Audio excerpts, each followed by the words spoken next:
divisions have been characterized. She groups the most important framings of the history of the triplex continuum into 4 categories: imperial, local, national, and social historical.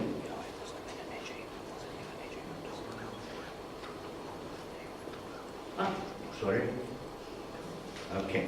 So, first the imperial perspective. Bracewell states that the traditional imperial historiographical point of view of kings and battles history has lost some of its power in the course of the 20th century, since the empires of the triplex continuum disappeared at the end of the 18th and at the beginning of the 20th century. Therefore, historians had green light to leave the imperial perspective and could concentrate on the economic and institutional basis of warfare. Rothenberg's volume on, quote, the Austrian military border in Croatia 1522 to 1747, published in the 1960s, already mentioned a couple of times, is regarded as a kind of landmark by her. Secondly, with regard to the local perspective, she emphasizes Valvasor's Die Ehre des Herzogtums Krain, published in 1689, which sounds a bit strange since a series of serious local studies has been published, for instance, in the journal Ekonomska i Ekohistoria. Časopis gospodarsku povijest I povijest okolišta. Or in the volume on micro-history of the triplex continuum, which documents the potential for the micro-historical approach. Thirdly, the national narrative in which the history of our people is being pronounced and become victims of beneficiaries of changing circumstances.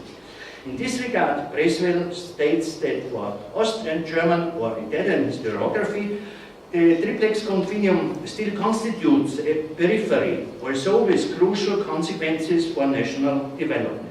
But focusing on national and sometimes nationalistic Serbian, Croatian, Bosnian, etc. historiography, she observes a critical standpoint that comes from social historical approaches.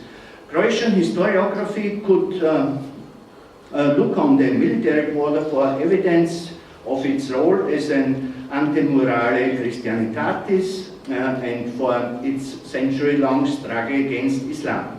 The Serbian point of view could focus on the never-ending struggle of the Serbs against foreign occupation. Bosnian Muslim historiography could point at the specific character of the Bosnian military elite, and Yugoslav historiography could emphasize precision. And the fourth, social historical approaches to the triplex continuum, I quote, have looked to a variety of social structure and patterns in interpreting frontier history, whether calling more or less explicitly on Marxist social theory, or adopting a more eclectic selection of tools to pursue a histoire totale of the anal model, end of quote. In evaluating the research of the Yugoslav and post-Yugoslav space, Bracewell identifies 5 fields in which research interests have concentrated, namely, first, societal conflict, secondly, the topic of the Vlach question, thirdly, the whole complex of the economic basis of the frontier life, fourthly, the social history of the border zone, and fifthly, the triplex continuum project. In summing up this section, Bracewell's recent historiographical overview reveals 3 underlying tendencies. Firstly, the claim to include the history of the vojnokrajiška into international ways of writing modern histories, Secondly, to view the military border preferably either through ideological or national classes, and thirdly, to disregard the fact that we have arrived in the era of global history. If there were sufficient reasons in previous times not to compare border or frontier histories in European or worldwide contexts, the processes of globalization we are witnessing reveal that fortified frontiers constitute also a current reality. Only to mention the Mexican-US-American border or the EU against the rest of the world Schengen border. So my third and last section is called the vojnokrajiška in a worldwide perspective, the new challenge. Thinking global by studying the local constitutes a perspective that I was still missing when I have been working through the pertinent literature in order to prepare this paper. Borders and frontiers have been permanent realities in Europe's and the world's history. To some extent, the experience of the population of the vojnokrajiška was a singular one, but simultaneously it shares the experience of other frontier peoples too. What are the peculiarities of the vojnokrajiška and what are its global aspects? In the previous decades or so, studies that correlate and compare borderlands have been intensified, which is also reflected in recent publications. However, definite answers to these questions are still lacking. What are the topics discussed in global cross-temporal and cross-cultural borderland research? Geography-wise, it is, for instance, the English-Scottish and the English-Irish border until 1603.